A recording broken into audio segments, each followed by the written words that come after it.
Hello everyone, welcome to IASBABA's 60 days rapid revision series for Prelims 2022. This is day 56 and we are taking up geography topics. And before that, we will take up the guessworks. So 76th one, in the context of hereditary diseases, consider the following statements. Passing on mitochondrial diseases from parent to child can be prevented with the mitochondrial replacement therapy either before or after in vitro fertilization. Friends, we have already discussed this. So it is like I can take up a zygote and then transfer the nucleus of two different zygotes, or I can take up an egg of a mother and then transfer the egg and then I can fertilize. So before and after fertilization it can. So one stands to be correct. And then second one, a child inherits mitochondrial diseases entirely from the mother and not from the father. So again we had discussed this. So like if the child had inherited the mitochondrial DNA from the father, so then even after transferring the nucleus, so the nucleus will give some DNA, that is the defective DNA, and the problem would not have been solved when the nuclear transfer takes place. So that is why here the entirely it is not an extreme word, it is conceptually correct. So that is why the nuclear transfer therapy is curing the mitochondrial disorder. So again friends, it is simple concept. So if you have read NCERT thoroughly, so I don't think you will be having any problem here. Then the ball guard 1 and ball guard 2 techniques are mentioned in the context of. So friends, just spend a thought process. That is for the ringworm, so it is the ring guard. So for ball worm, it will be ball guard. So ball worm and then the Bacillus thuringiensis. So all these where we have learned. So we have learned in the GMO, that is the genetically modified crops. So we will go with B, again a simple one. If you are a bit smarter here. Then 78th, in a pressure cooker, the temperature at which the food is cooked depends mainly on which of the following. So again friends, a simple physics based one. So here the area of the hole, so if the hole is larger, then the steam can escape easily, and if it is smaller, then the steam can't escape and the pressure is huge. So area of the hole, that will affect, and then the temperature of the flame, so more flame, so more steam will be there and more pressure, so 2 will be there, but weight of the lid. So friends, here in the pressure cookers the lid will be locked. So whatever the weight the lid would have produced, so that will be taken care by the lock here. So immaterial of whether you place a heavy lid or a lighter lid, so if the lock is stronger, so that is more than enough to keep up the pressure. So here 1 and 2 only will be the formidable option. Consider the following: bacteria, fungi and virus. So which of the above can be cultured in an artificial or synthetic medium? So friends, here again we go with the inclusive approach. So that is all of the above can be cultured. But there are some experts who say that it is difficult for the virus to be cultured, or say that the virus will replicate only in a host cell. But what if I try to create a host-like environment in the artificial medium? So then it is possible. So we go with all of the above, but again here we will see the UPSC official answer key and then take the final answer. But as of now we go with the inclusive approach. Then consider the following statements. Adenoviruses have single stranded DNA genomes, whereas retroviruses they have double stranded DNA genomes. So friends, here there is with figure explained in the NCERT, that is adenovirus, they are made up of the double stranded DNA. And moreover friends, this single stranded DNA, so that is not to the level of NCERT level. So single stranded DNAs are not given in the NCERT, the concept itself is not there. So that means it is something advanced type. Then common cold is sometimes caused by adenovirus, whereas AIDS is caused by the retrovirus. Friends, even the adenovirus is given. And if you have somewhere heard about the ART therapy, that is the antiretroviral therapy for AIDS. So retrovirus, you will get to identify here. So 2 only will be the answer. So friends, here in the science and tech part, the UPSC is indirectly demanding you to read the NCERTs and then come. So don't neglect any part of the syllabus. We have seen that not only the science students, even the humanities students, you feign negligence to the NCERTs. So it is insane that you always read the history, polity, geography, etc. and you always rely on them. And UPSC knows that where we neglect. Say for example, in 2018, several questions came from political science and sociology NCERTs and we always neglected them. So make sure friends, negligence is the deadest enemy for the UPSC aspirants. Then coming to the topics, Black Sea. So it is also known as the Euxine Sea and a marginal sea of Atlantic Ocean. And then it is located between the Eastern Europe and Western Asia. So here we can see friends, that is it is slightly attached to the Mediterranean Sea, and somewhere here we will be getting the Atlantic Ocean. And here we can see the Turkey. Then coming to more facts, it is surrounded by the Pontic, Caucasus and the Crimean Mountains in the south, east and north respectively. So here we can see the Caucasus and then the Crimean Mountains and the Pontic Mountains here. So south, north and the east ones. So remember these mountains friends, because as I said you, Golan Heights had appeared when the Israel-Palestine issue was in news. So remember these. Then come to next, the Turkish state system such as the Dardanelles, Bosphorus and Marmara Sea forms the traditional zone between the Mediterranean Sea and the Black Sea. So here we can see The Black Sea and Mediterranean Sea, they are connected. So what forms the connection? So here the Strait of Bosphorus, then Sea of Marmara, and then Aegean Sea and Dardanelles. So these three remember here. And then come to next. The Black Sea is also connected to the Sea of Azov with the Strait of Kerch. So here we can see the Strait of Kerch and then the Sea of Azov here. And then the bordering countries of the Black Sea are Russia, Ukraine, Georgia, Turkey, Bulgaria and Romania. So here we can see Ukraine, then Romania, Bulgaria, and then Turkey, and then Russia, then Georgia, and also Greece we can see, and Moldova we can see here.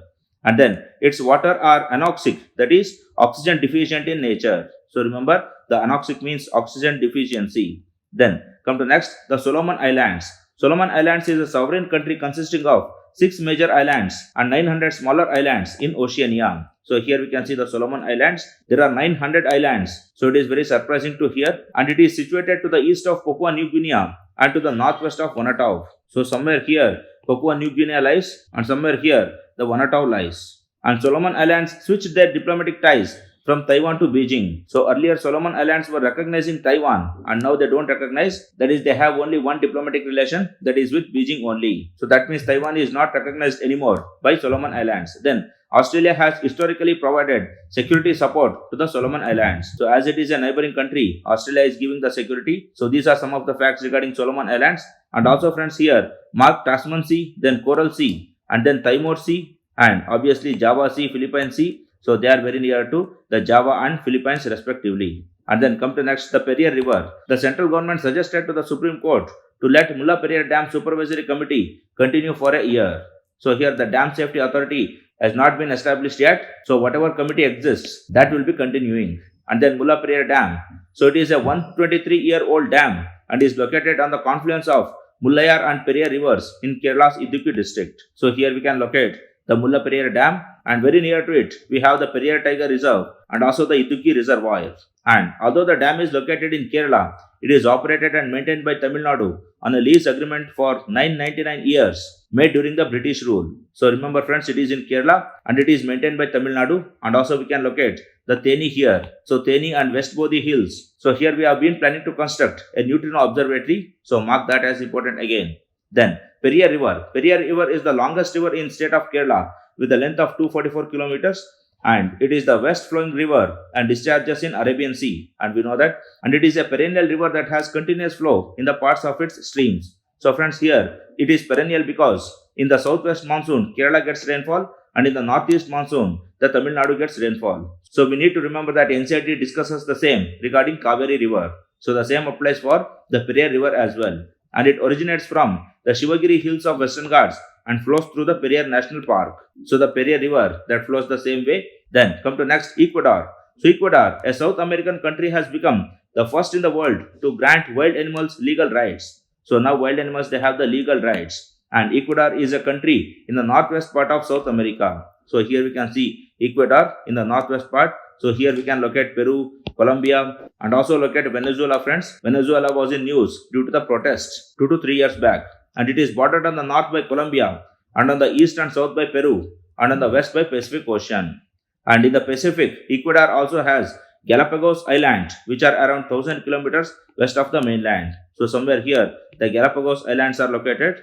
And then Ecuador is a part of Pacific Rings, that is Ring of Fire, and it has 8 volcanoes in its territory. So remember, it is located in the volcanic and earthquake zone area. Then come to next, the Cobway. High levels of leads were found in the bloods of thousands of children living around Cobway mine in Zimbabwe. So friends, Cobway is a mine in Zimbabwe. So here we can see the country of Zimbabwe and the capital Lusaka, and Cobway is very near to it. And the Cobway is located around 150 kilometers to the north of country's capital Lusaka, and in 1902 rich deposits of lead were discovered here.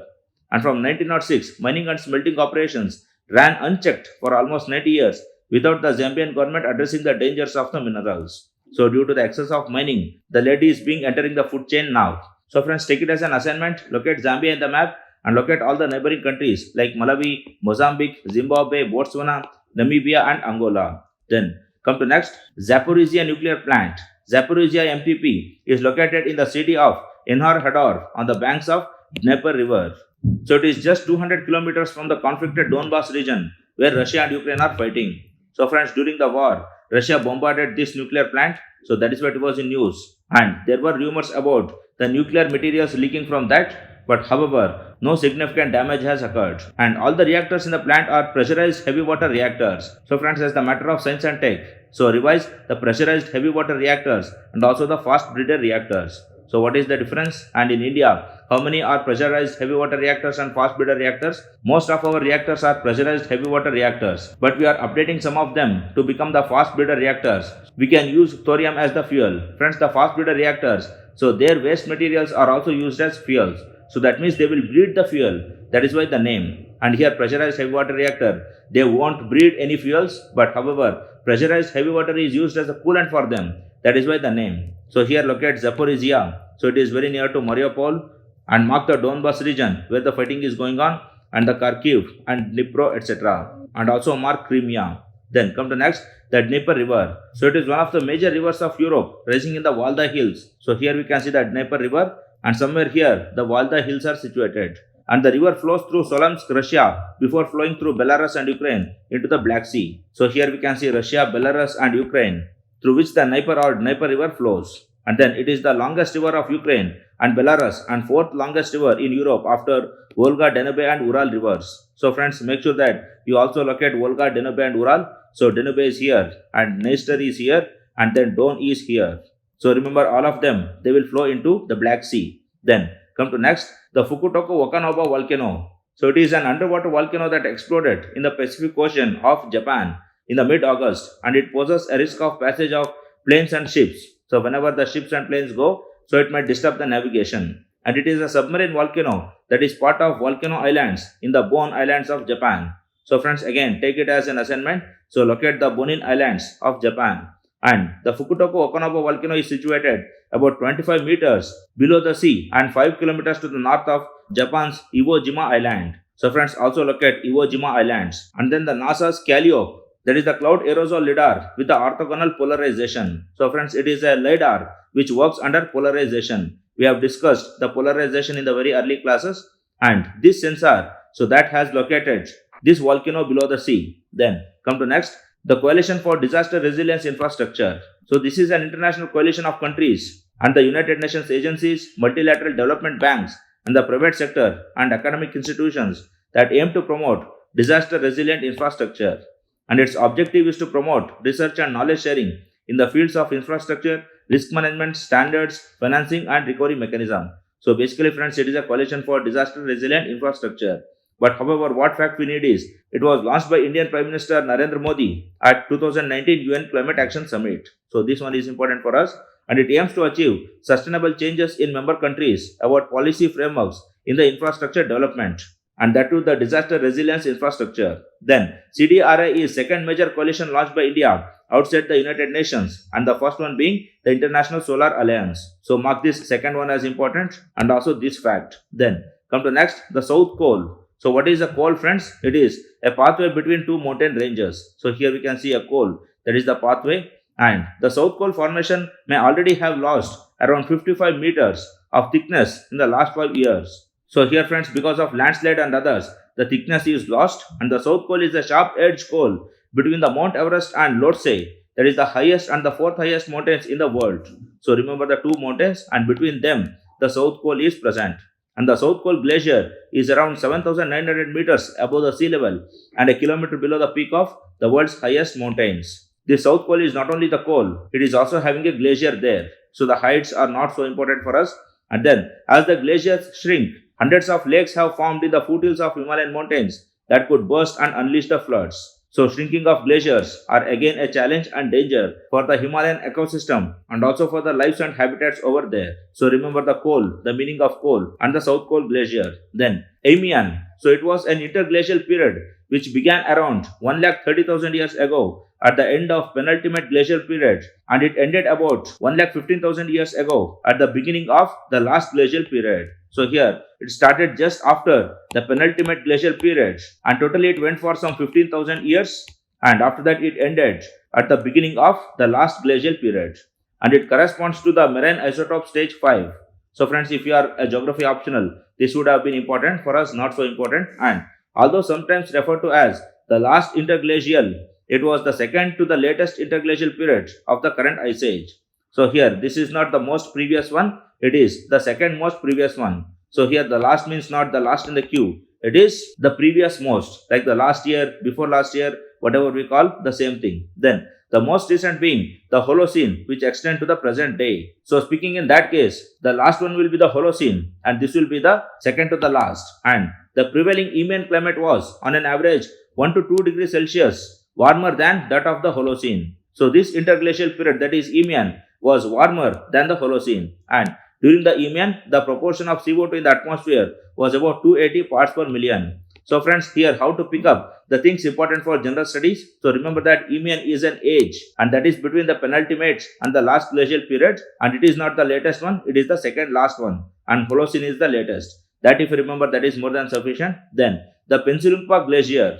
Pensilumpa Glacier is in Zaskar Valley and it is in Ladakh's Kargil district, and this has shrunk by 36% between 1962 and 2012. And some of the reasons are increase in temperature and decrease in the precipitation during winter. So due to both the reasons, the glacier is being sinking. And friends, here we can locate the Ladakh and Zaskar ranges, and somewhere here in the Zaskar Valley we can locate the Pensilumpa Glacier.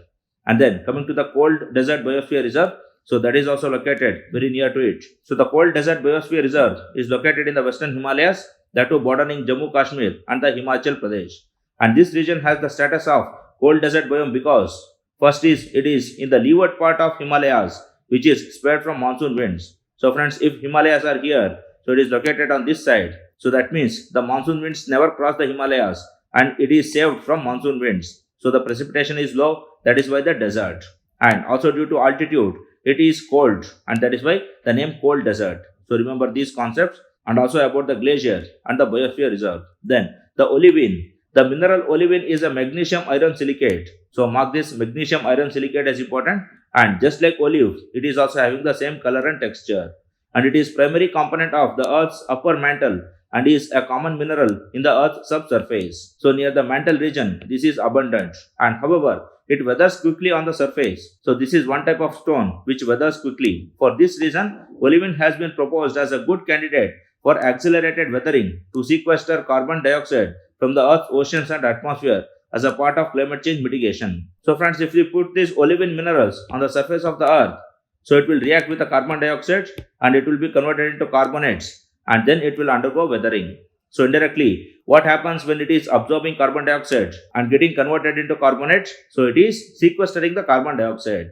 So hence, in its weathering process, carbon sequestration occurs. Hence, it is used as the carbon sequester. So remember olivine, the mineral, and also its sequestration capacities. Then the Kuam River. So Kuam River, also known as Tiruvallikeni River, is one of the shortest classified rivers draining into the Bay of Bengal.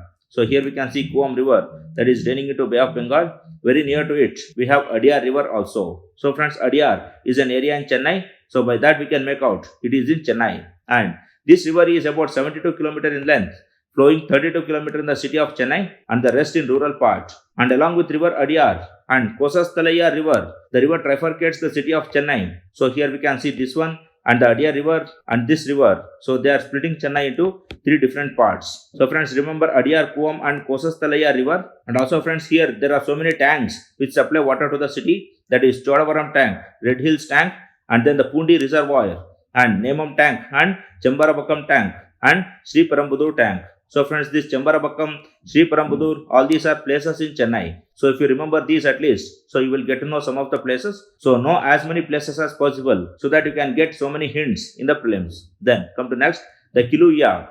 So it is an active shield volcano in the Hawaiian Islands, and historically it is the most active of the 5 volcanoes that together form the big islands of Hawaii. So here we have the Hawaiian Islands and also look at Honolulu here. Friends, we know that in the Hawaiian Islands, the volcanoes occur by the plumes. Say for example, there is collection of lava here, and as this collection moves below the plate, so here it will search for any openings. So as and when the openings are found, the plumes of lava will open. So therein, there will be the row of volcanoes. So all the Hawaiian Islands, so they will be volcanic because the collection of lava is searching for the weak zones and it is going on emitting the lava. And it is the second youngest product of the Hawaiian hotspots. So friends, the plume volcanoes, they are also called as hotspots. And this one, that is the Kilauea, is the second youngest product. So it has formed just now and it is the correct eruptive center as well. So currently the lava collection is here below the Kilauea. So after some time it will move further. And then Kilauea has erupted 34 times since 1952, and from 1983 to 2008 it erupted almost continuously, in some cases sending streams of lava that covered farms and homes. So friends, from this we remember that these hotspot volcanoes, so they erupt continuously compared to others. And also remember the farms and homes, so they are the exhausts emitted from the volcano. So here remember hotspot or plume volcano, and then the Kilauea, and it is the second youngest one and the current running one. That is more than sufficient. Then the Nihewan Basin. So scientists in China have found evidence of a 40,000-year-old culture just 100 miles away from Beijing. That is, the site of excavation is located in the Nihewan Basin. So friends, here we can see the Beijing, and very near to it the Nihewan Basin is located. So here we can also locate the Yellow River, then the Yangtze River here. And coming to more facts, it is a depression in northern mountains region in China, and the site is called Zimbabwe. And the researchers found hundreds of mammal bones and lithics and tools and more. So it is basically the ancient historical site. So here the bones and stones, lithics means the lithography stones, are available there. So now the researchers say that this place was occupied by now relatively extinct human species. So some different race was surviving there, and now it is extinct. And these hominins made use of pigment called ochre. So friends, even in Harappa and other ancient places in India, we have these ochre pots and others. So ochre means it is like a saffron color. And they also crafted the blade-like tools from the stones. So some minute stones and also sharp-edged stones and the ochre pottery was present in this Nihewan Basin place. And it is the earliest known ochre workshop for the East Asia. So mark this earliest as important. And also friends, it is for East Asia, not for the South Asia, where India is located. And this ochre was used as an additive for processing the hides, that means the animal skins, and also as adhesives, that is the gum to make the stone tools. So these are some of the facts regarding the Nihewan Basin. Then coming to the last part, friends, now it is time to give some importance for the map work. So how you will study the map work? So keep at least 1 hour a day and start from mountain ranges. So collect all the mountain ranges of the world and give importance to those in current affairs and finish them off, and then go with the rivers, all the important rivers of the world, that to current affairs, and then the seas and bays and also the straits. So also give importance to them. And after finishing them, so go for important places, nations, and some of the and then study their surrounding geography. And then come to Indian geography and do the same. That is the mountains, rivers, and then the national parks, wildlife sanctuaries. And then go to the political map and also search for districts. So friends, you should have a brief idea of the districts of India. So not just the states. So if you do that, out of 5 questions that appear every year for the map work, so 3 to 4 you can get them correct. And that is the maximum you can get. So start from day 1, don't neglect such parts where a question is always asked by UPSC. So do it. All the very best from my side. Good luck friends.